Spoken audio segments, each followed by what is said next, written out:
마가복음 8장 27절에서 35절 말씀, 신약성경 67면에 있습니다.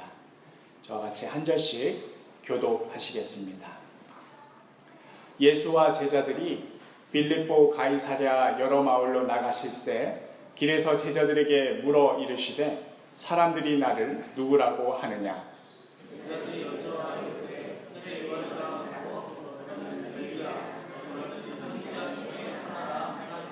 또 물으시되 너희는 나를 누구라 하느냐? 베드로가 대답하여 이르되 주는 그리스도시니이다 하매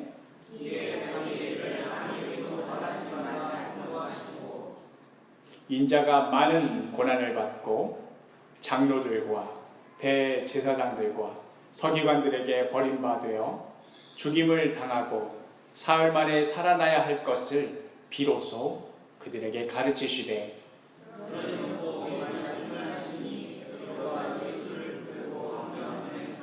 예수께서 돌이키사 제자들을 보시며 베드로를 꾸짖어 이르시되 사탄아 내 뒤로 물러가라. 내가 하나님의 일을 생각하지 아니하고 도리어 사람의 일을 생각하는도다 하시고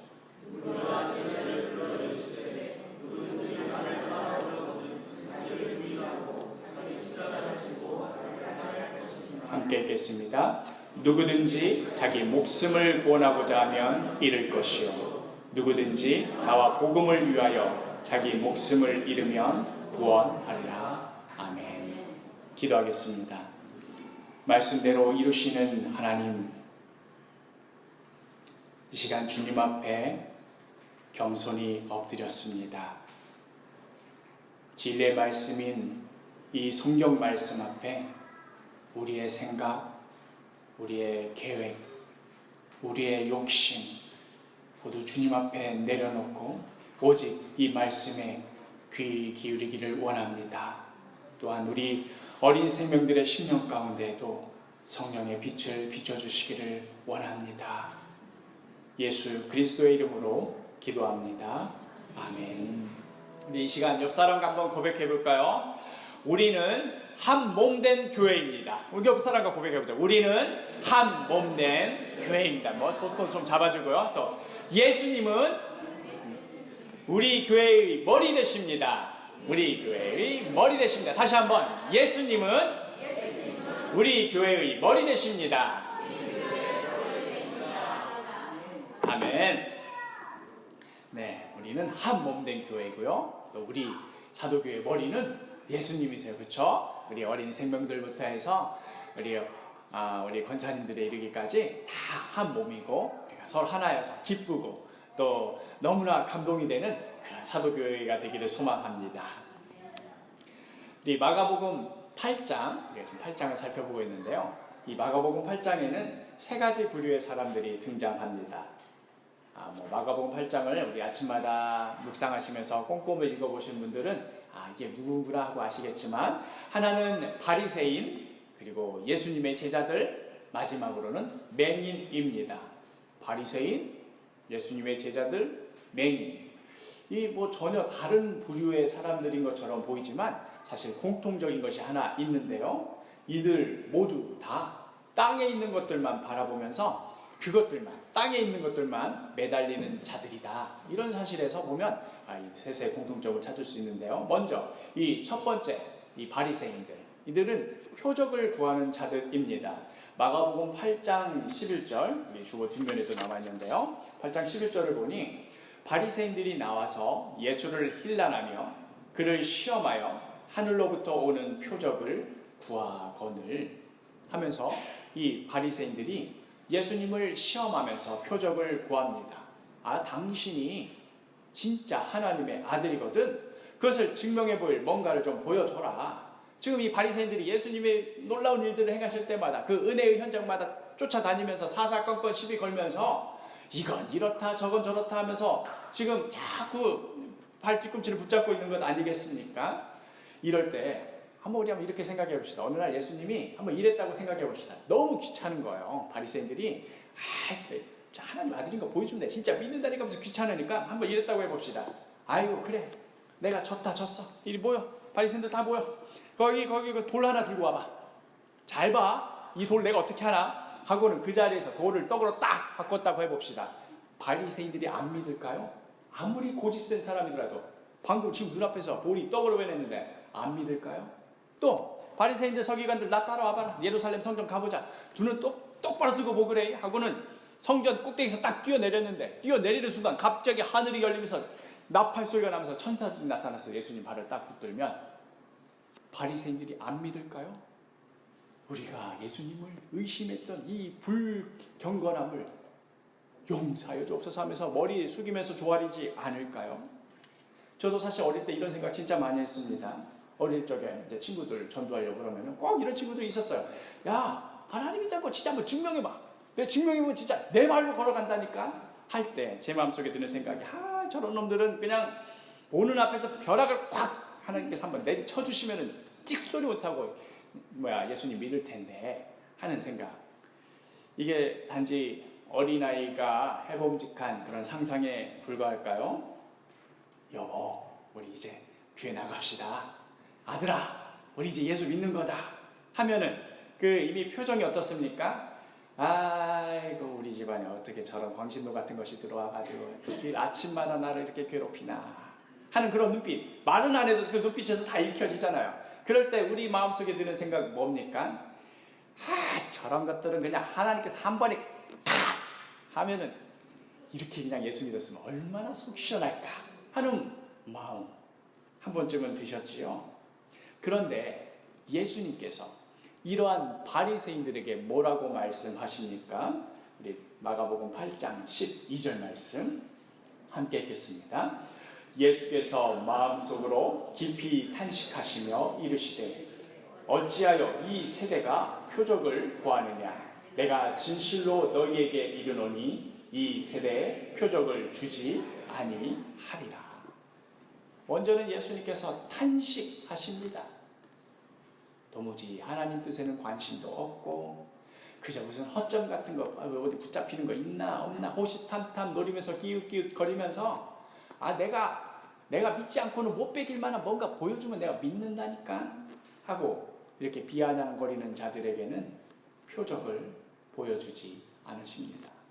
또 두 번째 부류는 예수님의 제자들입니다.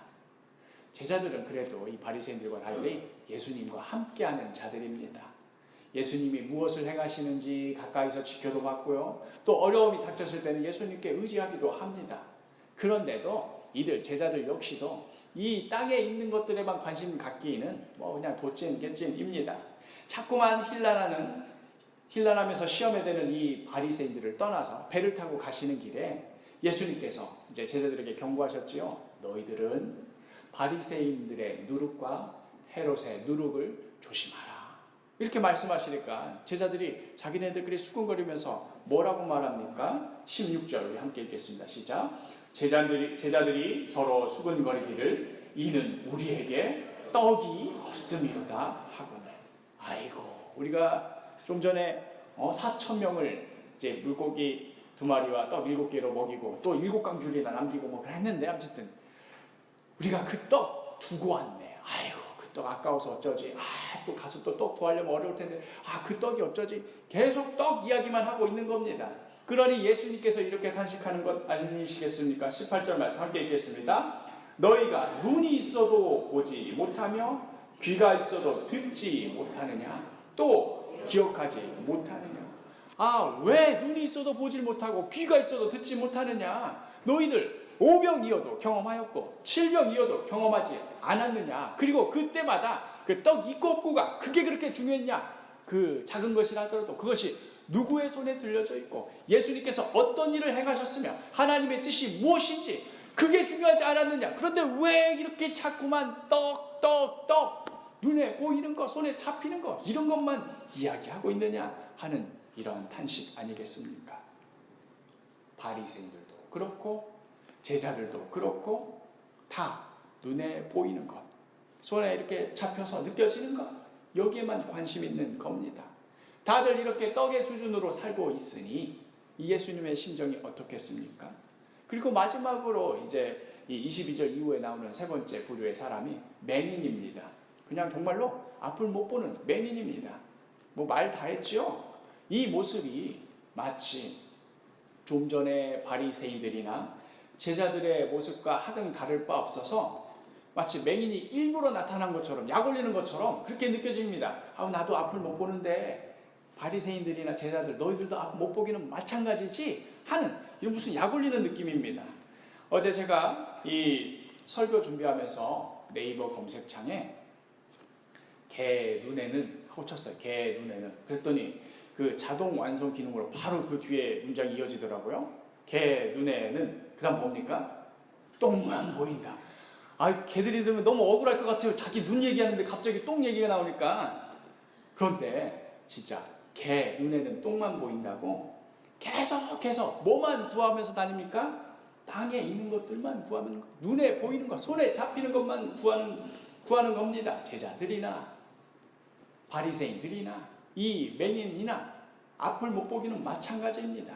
예수님께서는 손가락을 가리켜서 저 하늘 봐라, 저 하늘에 있다 하고 있는데 다들 손가락만 보고 있는 겁니다. 이에 예수님께서 그렇다면 너희들이 자꾸 이 땅의 일 떡 이러고 다니는데 하늘의 일이 무엇인지, 하나님의 뜻이 무엇인지 내가 밝히 보여주겠다 하시면서 이어지는 이 말씀이 바로 우리가 함께 읽은 이 본문입니다. 먼저 예수님께서는 제자들에게 묻습니다. 27절에 예수와 제자들이 빌립보 가이사랴 여러 마을로 나가실새 길에서 제자들에게 물어 이르시되 사람들이 나를 누구라 하느냐. 그랬더니 제자들이 대답합니다. 지금 예수님 인기가 최고조에 달했습니다. 누군가는 세례 요한이 아니냐, 엘리야가 아니냐, 구약의 선지자 중 하나가 아니냐, 이렇게 지금 난리가 났습니다. 이런 상황 예수님께서 다시 물으시지요. 그렇다면 너희는 나를 누구라 하느냐. 이때 이 질문에 베드로가 대답했던 그 유명한 대답, 오늘 말씀보다도 이 마태복음 16장 16절에 나와 있는 말씀이 우리가 너무나 잘 알고 있는 말씀인데 우리 함께 읽어보겠습니다. 마태복음 16장 16절 시작. 주는 그리스도시요 살아계신 하나님의 아들이십니다. 이 유명한 고백, 주님은 그리스도이십니다. 주님은 살아계신 하나님의 아들이십니다. 지금 사람들이 예수님을 세례 요한, 위대한 선지자 엘리야 이러고 얘기하고 있는데 저는 압니다. 지금 그것과 비교되지 않습니다. 주는 그리스도, 메시아, 우리를 구원하신 구원자이십니다. 사람 중에 한 명, 위대한 사람 중에 한 명이 아니라 하나님의 아들이십니다. 내가 그것을 예수님 곁에서 보고 알았습니다 하고 고백하는 것이 얼마나 신나고 뿌듯하겠습니까? 그러자 그 대답에 예수님께서 비로소 또 드러내놓고 말씀하십니다. 우리 마가복음 8장 31절 32절 상반절 말씀 우리 함께 읽겠습니다. 시작. 인자가 많은 고난을 받고 장로들과 대제사장들과 서기관들에게 버림받아 죽임을 당하고 사흘 만에 살아나야 할 것을 비로소 그들에게 가르치시되 드러내놓고 이 말씀을 하시니. 여기까지 드러내놓고 비로소 말씀을 하시니. 그래, 맞다. 베드로, 네가 정말 잘 알았다. 내가 바로 구약의 그 수많은 선지자들이 기다려왔던, 믿음의 수많은 조상들이 기다려왔던 그 구원자, 그 메시아 맞다.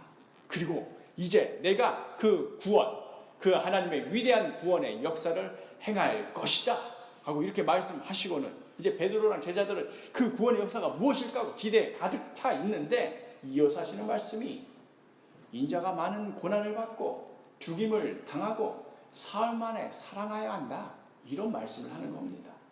지금 이 예수님의 이 말씀이 이 제자들에게는 지금 얼마나 황당한 이야기처럼 들리냐면요, 지금 세상 사람들은 어떻습니까?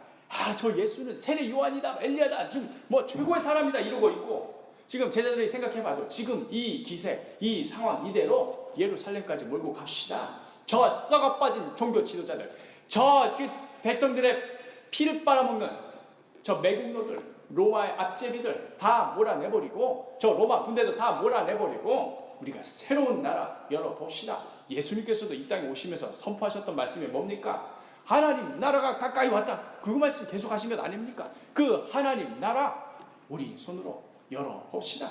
저희들이 도와드리겠습니다. 예수님 왕 하십시오. 그리고 저희들이 뭐 영의정도 하고 우의정도 하고 뭐 하여튼 뭐 이렇게 최선을 다하겠습니다. 지금 이런 상황입니다. 사람들의 인기가 올라갈수록 이 제자들이 지금 너무나 기쁘고 설레가지고 야 이제 곧 우리 세상이 오는구나 그 생각만 하면 자다가도 웃음이 나오는 그런 상황인데 거기다 대고 지금 예수님께서 고난을 받고 죽임을 당하고 사흘 만에 그 뒤에 얘기하는데 거기서 이미 귀가 다 닫힌 거죠. 들리지도 않습니다. 그래서 베드로가 예수님을 붙들고 항변하는 겁니다. 베드로가 예수님을 붙들고 항변했다. 이게 짧은 문장으로 지나가니까 그냥 그랬나 보다 하고 여길 수 있는데요.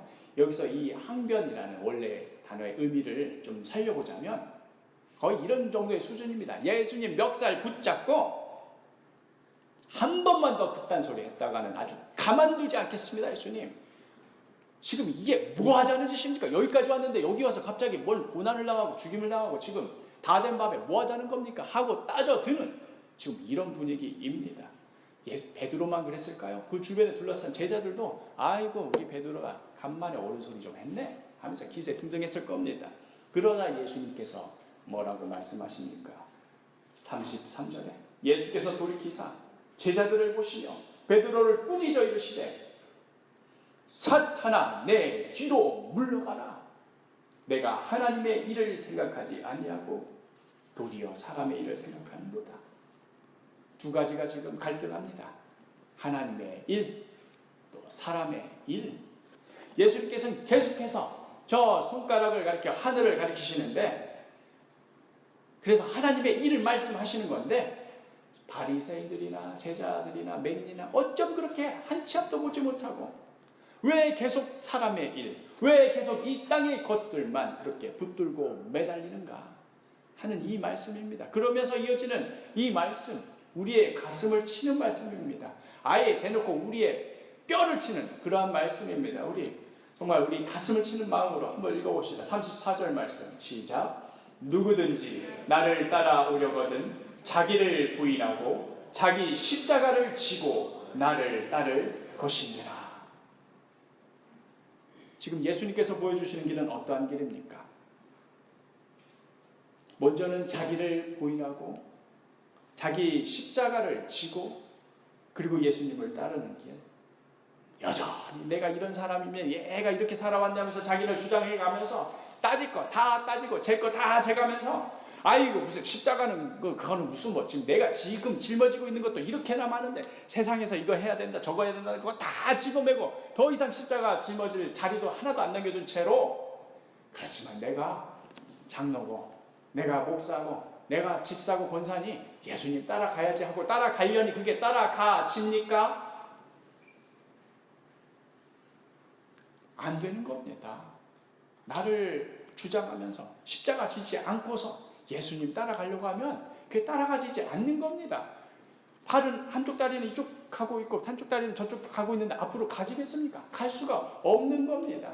그러나 예수님께서 보여주시는 이 십자가의 길, 이 좁은 길은 나 자신을 부인하고 자기 십자가를 지고 그리고 나서 예수님을 따르는 길입니다. 이게 우리가 교회에서 늘 듣던 말이니까 정말 식상하기 그지없습니다. 아니 그럼 뭐 좁은 길 걸어야지 넓은 길 걸어갑니까? 아니 그리고 우리가 뭐 십자가 져야지 다른 거 짊어집니까? 우리 익히 다 아는 말씀이에요. 그러면서도 동시에 우리가 가장 애써 무시하는 말씀이기도 합니다. 우리에게 있어서 십자가가 뭡니까? 우리에게 있어서 십자가가 뭡니까? 예수님 그게 십자가 뭔지만 알려주면 내가 그칠 텐데 내가 아무리 기도해봐도 말씀봐도 모르겠네요. 십자가 뭡니까? 알려주시면 내가 매지요. 이런 마음이 들는지 모르겠지만 우리에게 있어서 십자가가 뭡니까? 이것이 하나님의 뜻인지는 분명히 보이는데 그런데 내가 절대로 순종하고 싶지 않은 바로 그것. 하나님의 뜻인지 분명히 내가 알겠어. 그런데 일부러라도 내가 그거 순종하고 싶지 않은 바로 그것.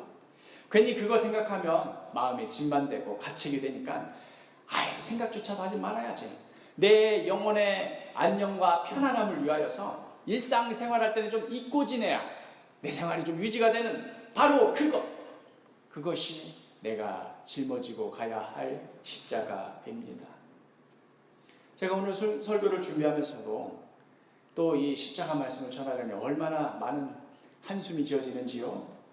성도 여러분, 자기를 부인하고 자기 십자가 지고 예수님 따라 갑시다 하고 제가 입에서 불이 나갈 정도로 막 강대상 뽀개질 때까지 때려가면서 열심히 설교할 자신은 있는데, 그런데 정작 그런 삶을 보여준 적이 있어야지.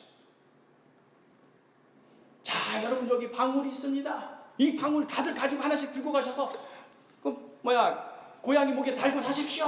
아, 그럼 됩니다 라고 열심히 말은 하는데 방울 달아본 적이 있어야 뭔 말이라도 하지.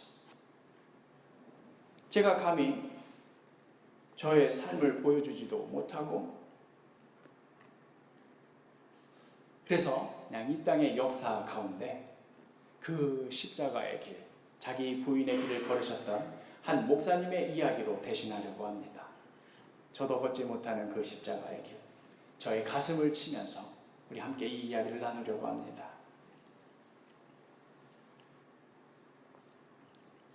1938년 2월,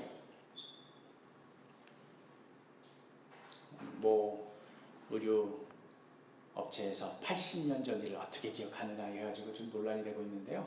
정확히 81년 전 일이지요. 1938년 2월, 조선 총독부 경무국은 경찰력을 동원하여서 학교와 선생들뿐 아니라 교회와 일반 기독교인들에게까지 신사참배를 강요하였습니다. 급기야 1938년 2월 10일 제27회 장로회 총회, 다른 교단 아니고 바로 우리 교단, 우리 장로회 총회에서는 신사참배는 종교가 아니요 국가의식이다. 신사참배는 종교 행위가 아니라 국가의식이다. 이렇게 선언하고 말았습니다. 그러니 국가의식으로서 얼마든지 신사참배도 된다. 그리고 교회도 다녀라, 이 말입니다. 그 누가 이 강력하고 무자비한 일제의 폭압 앞에서 쉽사리 용기를 낼 수 있었겠습니까? 총회가 그렇게 결정하니 목사님이 신사에 가서 절합니다. 목사님이 절하니 장로님도 따라가서 절합니다. 장로가 절을 했는데 성도들도 다 따라가서 절을 합니다. 노회에서는 신사에 절하지 않는 목사는 목사도 아니다 하면서 목사직까지 파면해버린다는 결의까지 내립니다. 진짜 목사는 가짜 되고 가짜가 진짜 되는 그런 세상이 됐습니다. 그러나 그 혼탁한 시대 속에서도 신앙의 절개를 지킨 사람들이 있었으니 우리가 잘 아는 이 주기철 목사님, 그분이 그런 분 중에 한 분이셨습니다. 당시 주기철 목사님은 평양의 산정현 교회 담임 목사님을 하고 계셨습니다. 우리 산정현 교회 우리 잘 이름 들어서 알지요? 우리 지난 수예배 시간에도 제가 목사 안수 받으면서 저에게 안수하셨던 여러 목사님 중 한 분이 바로 그 산정현 교회 몇 대 후에 목사님 중에 한 분이 거기 계십니다. 아니 신앙을 저버린 것도 아니고 신사참배하고 절대 교회 가지 말아라 이 얘기가 아니고 국가의식이니까 잠깐 거기에 까딱하고 예의만 표하고 그리고 얼마든지 신앙생활하고 목사도 하고 장로도 하고 다 하라고 그러는데 그렇게만 하기만 하면 되는데 그냥 고개만 살짝. 그런데 주기철 목사님은 도대체 왜 그토록 고집을 부리며 또 신앙의 절개를 지킬 수 있었을까요? 무슨 고문에도 끄떡없는 강력한 체력을 가지고 있었을까요? 아니면 남들과 다르게 겁이 없는 사람이었을까요? 아닙니다. 그분도 우리가 똑같은 사람이었습니다. 여전히 똑같이 감옥 가는 거 무서워하고 고문받는 거 무서워했던 사람이었습니다.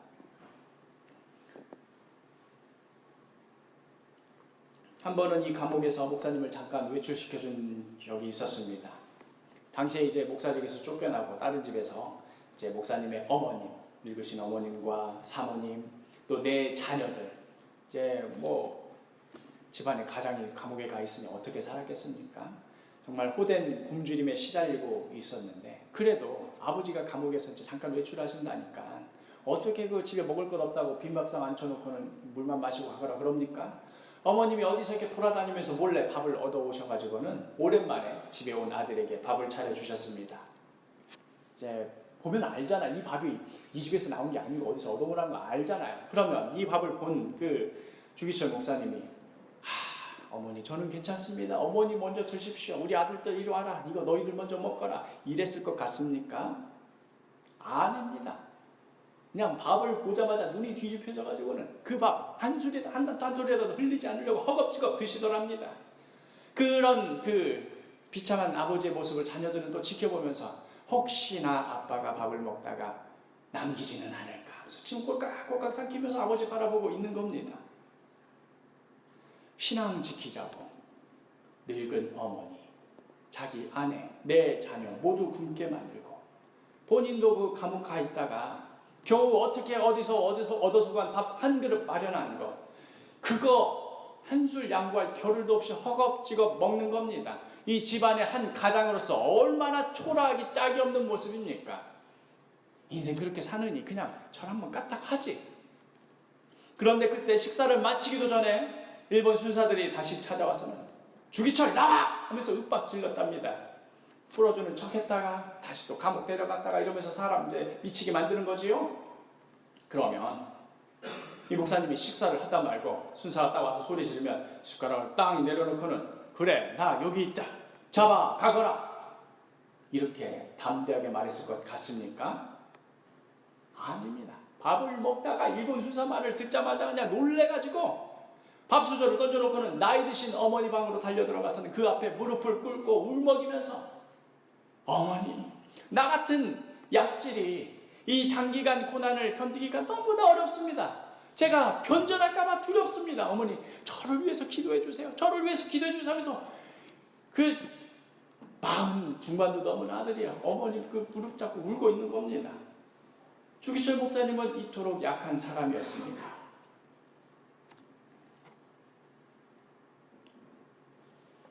목사님께서 순교하시기 이틀 전에 늙은 어머니 꿈에 아들이 하얀 옷을 입고 나타나서 큰절을 올리더랍니다. 어머니는 알죠. 직감적으로 때가 됐구나 하고는 이제 그 며느리 이제 목사님의 사모님을 감옥에 보냈습니다. 목사님이 순교하시던 바로 그 날 오후 4시에 이제 마지막 면회를 할 수 있게 되었습니다. 이 땅에서 태어나서 부부의 연을 맺고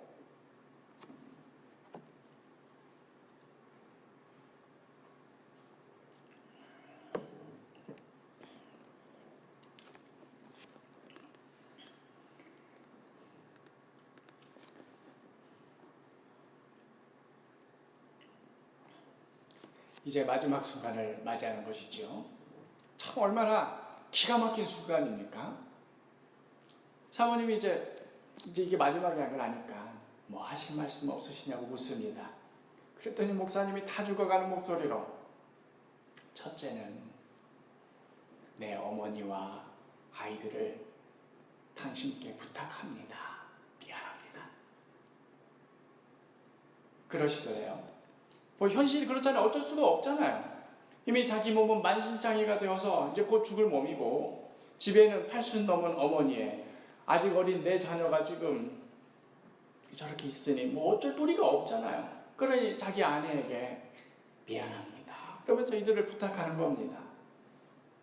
그리고는 두 번째는 자신이 주님 앞에 가면 그곳에서도 조선 교회를 위해 기도하겠습니다.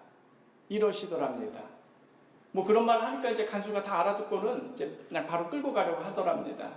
이제 끌려가면 못 보는 거잖아요. 이 뒷모습이 남편 마지막 모습이잖아요. 그래서 이제 이 여자로서 어째 이 아내에 대한 나에 대한 말은 한마디도 없나 하는 그런 섭섭한 마음에 그 끌려가는 뒷자락을 향해서 더 남길 말 없냐고 이렇게 물으셨대요. 그때 목사님이 하는 말,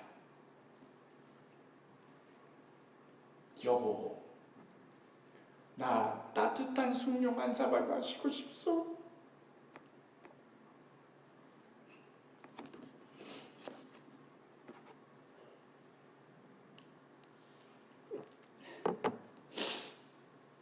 갇혀있던 감옥이 너무 추웠던 겁니다. 너무 추워가지고 그 다 죽어가는 사람의 마지막 소원이 그리고 자신이 사랑하는 여인 앞에서 여보, 나 따뜻한 숭늉한 사과를 마시고 싶어.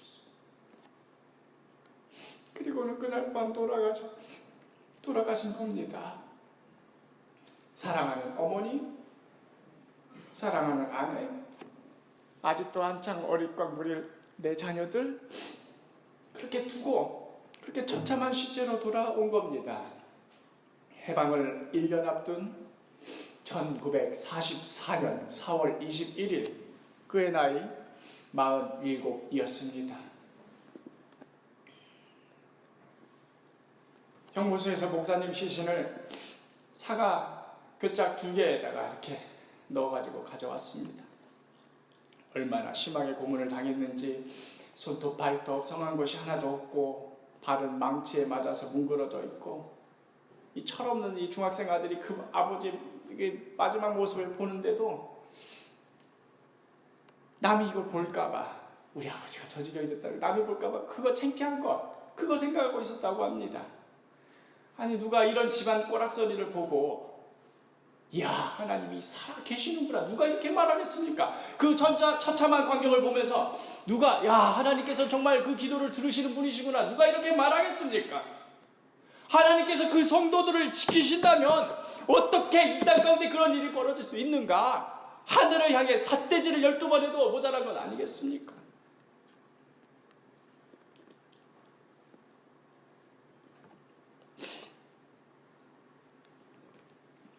그러나 하나님의 약속은 틀림없이 이루어집니다. 하나님께 올려드린 진정한 기도는 단 하나도 땅에 떨어지지 않습니다. 주기철 목사님은 그렇게 비참한 최후를 맞이하였지만 그의 죽음은 결코 헛되이 땅에 떨어지지 않았습니다. 그의 죽음은 우리 장로교회의 위대한 유산입니다. 그 위대한 우리 신앙의 손주들의 피의 제단 위에 우리 한국교회가 서 있습니다. 아멘입니까? 아멘. 주기철 목사님이 마지막 설교에서 이렇게 외쳤습니다. 아, 내 주 예수의 이름이 땅에 떨어지는구나. 평양아, 평양아, 예의동방의 예루살렘아, 영광이 내게서 떠나갔도다. 드리리다, 드리리다. 이 목숨이나마 주님께 드리리라. 칼날이 나를 기다리느냐? 내가 저 칼날을 향해 나아가리라.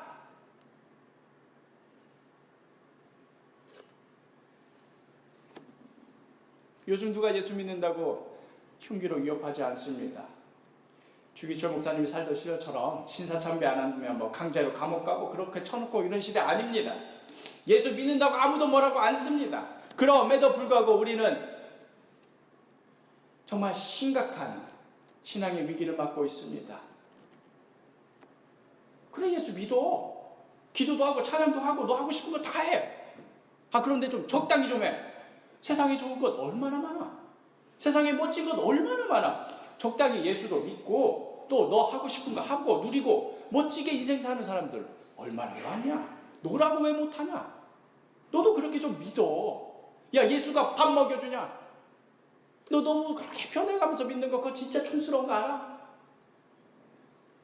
이게 바로 이 시대 정신 아닙니까? 이게 오늘날의 많은 성도들이 살아가고 있는 모습 아닙니까? 고작 그 까딱 고개 조금 숙이는 것, 이거 하나에도 목숨을 걸었던 우리 신앙의 선조가 있었던 반면 우리는 뭐 고개 하나 까딱 숙이는 정도가 아니라 이 세상의 풍요로움이라면, 이 세상의 화려함이라면 온몸을 넙죽 엎드려서 아멘 할렐루야 주여 주시옵소서 하고 엎드리는 게 오늘날의 모습 아닙니까? 그러나 지금 이 순간에도 예수님께서는 뭐라고 말씀하십니까? 누구든지 목사 될 사람, 장로인 사람, 권사인 사람, 이런 사람들은 하고 말씀하신 것이 아니고 누구든지 나를 따라오려거든 자기를 부인하고 자기 십자가를 치고 그리고 나를 따를 것이니라. 이 십자가를 빼놓으면 우리에게 남을 것 하나 없습니다. 여전히 세상 사람들과 다를 바 없이 눈에 보이는 것, 손에 잡히는 것 다 쫓아다니고, 남들도 한다고 하면 나도 그거 질세라 못해서 안 다니고, 온통 이 땅의 것, 온통 눈에 보이는 것, 온통 떡 주여 그 떡 나도 주십시오, 그 떡 남들이 가지고 있는 그 떡 나도 그 떡, 이렇게 떡 하고 있으니 거기 어디에 십자가가 들어설 자리가 있습니까? 자기를 부인하고 자기 십자가를 지고 예수님 따라가야 되는데, 곧 죽어도 나는 나야 하고 자기를 주장하고, 세상 온갖 것들 들쳐매들아 십자가 맬 자리도 없는데 무슨 수로 예수를 쫓아갑니까? 예수님께서 수제자인 베드로 뭐라고 부르셨습니까? 내가 하나님의 일을 생각하지 아니하고 도리어 사람의 일을 생각하는도다. 우리가 하늘의 것 찾지 않으면, 우리가 하늘의 것 위에 있는 것 붙들지 않으면 자연스럽게 우리 눈은 땅을 향할 수밖에 없고, 자연스럽게 이 땅에 있는 것, 걔 눈에는 똥만 보인다고 그것만 보이게 되어 있습니다. 우리 골로새서 3장 1절에서 2절 말씀 우리 함께 읽겠습니다. 시작. 그러므로 너희가 그리스도와 함께 다시 살리심을 받았으면 위의 것을 찾으라. 거기는 그리스도께서 하나님 우편에 앉아 계시느니라. 위의 것을 생각하고 땅의 것을 생각하지 말라. 위의 것을 생각하고 땅의 것을 생각하지 말라. 그러니 우리 이제 이 시간 결단하기를 원합니다. 주님, 이 땅의 것이 아니라 저 하늘의 것 구하기로 결단합니다. 이 세상 사람들이 모두 다 가는 그 넓은 길이 아니라 저 좁은 길, 저 십자가의 길, 저 예수님께서 걸어가신 그 길, 그 길 가기로 내가 결단합니다. 우리 마지막으로 잊지 말아야 될 것, 제자들이 너무 흥분해서 예수님이 죽음까지 얘기하고 그 뒤를 듣지를 못한 모양인데요, 예수님께서는 십자가의 죽음만 말씀하신 것 아닙니다. 그리고 사흘 만에 다시 살아나야 할 것 분명히 말씀하셨습니다.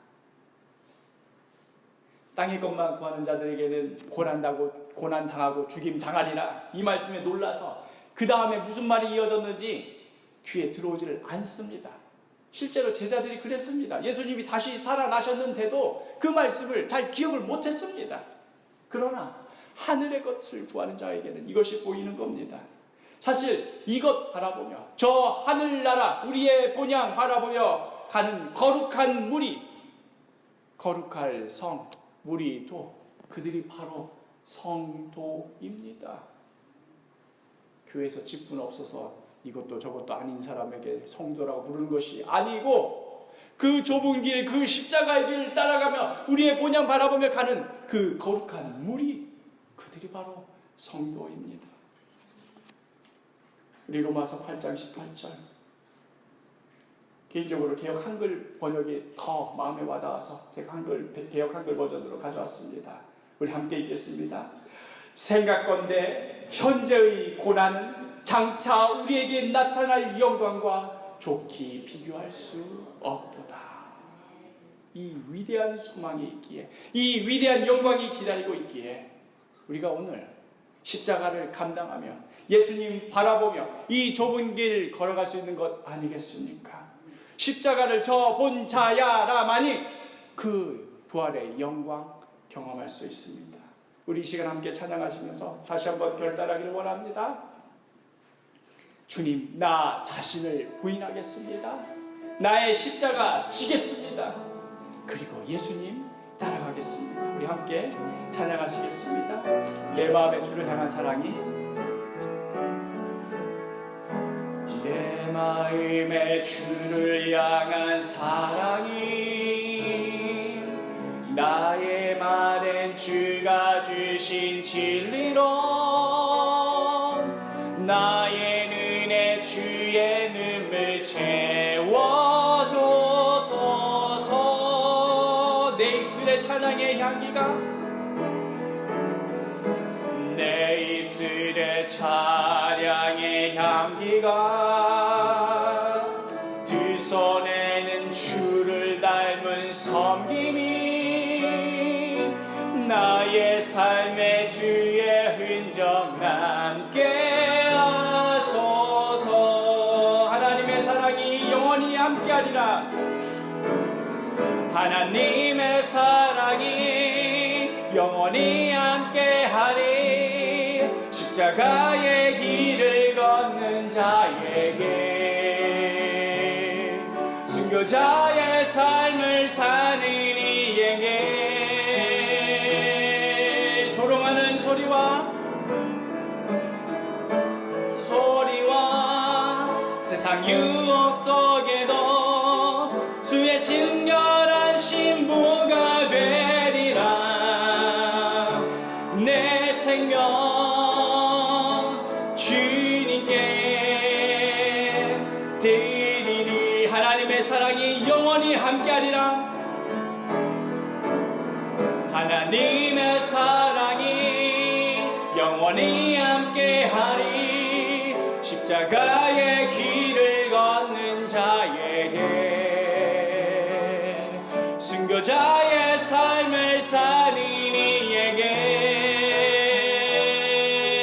오, 조롱하는 소리와 세상 유혹 속에도 주의 순결한 신부가 되리라. 내 생명 주님께 드리리. 우리 시간 계속해서 기도하기를 원합니다. 정말 성령님께 간절히 구하기를 원합니다. 주님, 사실 우리 다 알고 있습니다. 십자가에 가야 한다는 거, 좁은 길 가야 한다는 거 다 압니다. 그런데 지금 내 마음 사로잡는 건, 주님 당장 이 문제가 해결돼야지요, 주님 당장 이거 안 되면 나 큰일 납니다 하면서 온 땅, 이 땅에 있는 것들, 내 눈에 보이고 손에 잡히는 것들, 여기저기에 정신 빼앗기느라 나 자신을 주장하기 바빠서 나의 십자가 방치해둔 지 오래입니다. 주님, 이 시간 다시금 결단합니다. 나를 부인하고 나의 십자가 지고 예수 따르게 하소서. 우리 다 같이 따라해 봅시다. 나를 부인하고 나의 십자가 지고 예수 따르게 하소서. 우리 다 같이 기도하겠습니다. 주님, 이 매우 망덕한 죄를 용서하여 주옵소서. 십자가의 길이 무엇인지도 잘 알고 예수님께서 어떤 길을 걸어가셨는지도 충분히 보여주셨고, 나의 작은 삶 가운데서 무엇을 원하시는지도 내 눈에는 분명히 보이는데도 이것이 내 마음의 짐이 되고, 이것이 나에게 귀찮음이 되고, 내 안에는 여전히 나를 주장하고 내가 원하는 것, 내가 제 것, 내가 따지고 싶은 그 마음에 나를 부인하지 못하고 내가 십자가를 지지 못하니 내가 무슨 수로 예수를 따라가겠습니까? 무슨 수로 그 십자가의 길을 걷겠습니까? 그리고 나서 무슨 수로 성도들 앞에서 십자가의 길을 걸으라 설교하며 삶을 보여줄 수 있겠습니까? 주여, 용서하여 주옵소서. 이 십자가의 길을 걷게 하여 주옵소서. 나 자신을 부인하고 이 십자가 지고 예수 따르게 하여 주옵소서.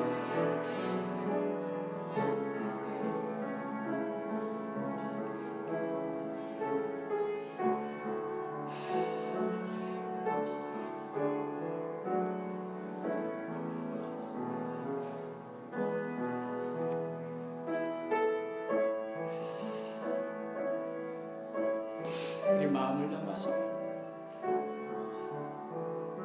다시 한번 찬양하기를 원합니다. 최후 승리를 얻기까지 주의 십자가 사랑하리. 우리 함께 찬양하시겠습니다. 최후 승리를 얻기까지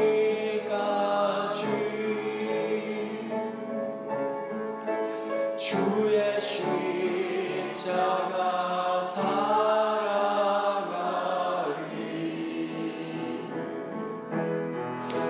빛난 멸류관 받기까지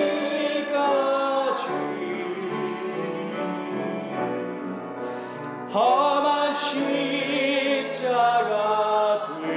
붙들겠네. 최후 승리를 얻기까지, 최후 승리를 얻기까지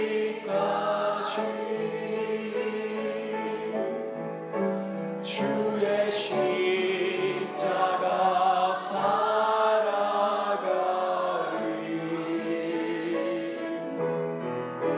빛나며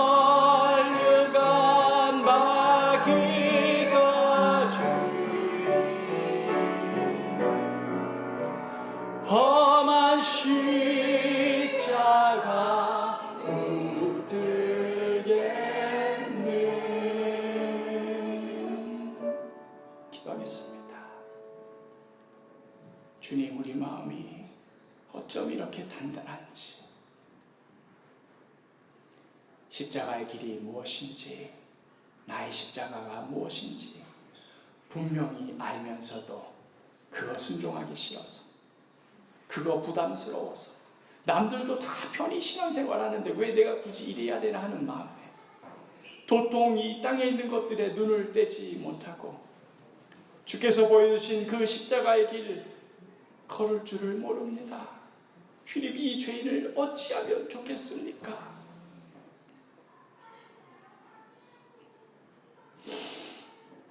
이제라도 이 귀한 말씀 앞에 겸손히 엎드리오니 주님 말씀대로 결단합니다.